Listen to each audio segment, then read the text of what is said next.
சந்திக்கிறோம் அப்படின்றாங்க. இது 4 வருஷமா சொல்லிட்டு தான் இருக்கிறாங்க. இன்னைக்காவே சொல்லிட்டு இருக்காங்க.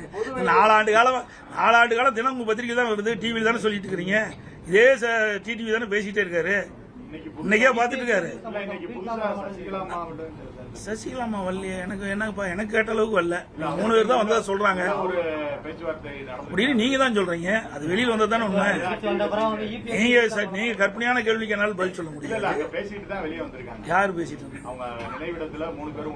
உள்ளாய் 3 பேரும் பேசியிருக்கிறாங்க. அவகிட்ட பேசினாங்களா? தவறான கேள்வி கேட்க வேண்டாம், உண்மையான கேள்வி கேளுங்க. இப்ப 3 பேர் செய்தியாளர் சந்திச்சுங்கிறீங்க. அது சந்திச்சிருக்கிறாங்க, நான் கேள்விப்பட்டேன். நான் பார்க்கல. 3 பேர் சந்திச்சிருக்கிறாங்க. அது ஏற்கனவே போட திட்டம் தானே. இன்னைக்கு நேரத்தை போட்டாங்க. அதிமுகவில் இருக்கின்ற பொழுதே குடி பறிச்ச காரணத்தினால தான் நாங்கள் வெற்றி வாய்ப்பு இழந்துட்டோம். இப்படிப்பட்ட துரோகிகள் அதிமுகவில் இருந்த காரணத்தினால தான் எங்களை 2021 ஆட்சிக்கு வர முடியல.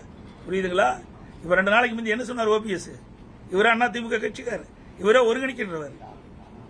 உண்மையான அனைத்து இந்திய அண்ணா திராவிட முன்னேற்ற கழகத்தை மனசுல இருந்து இந்த வார்த்தை வராது.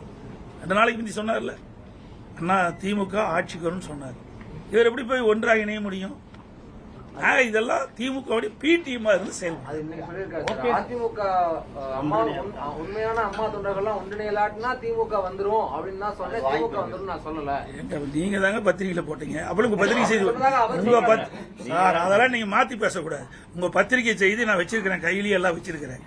பத்திரிகை செய்தி, ஊடக செய்தி, அவர் என்ன பேசினாலும் எங்களுக்கு வந்திருக்கு. அதன் அடிப்படையில் தான் நான் அந்த கருத்தை சொல்றேன். அதெல்லாம் இன்னைக்கு தயக்கம்ல இல்லையா?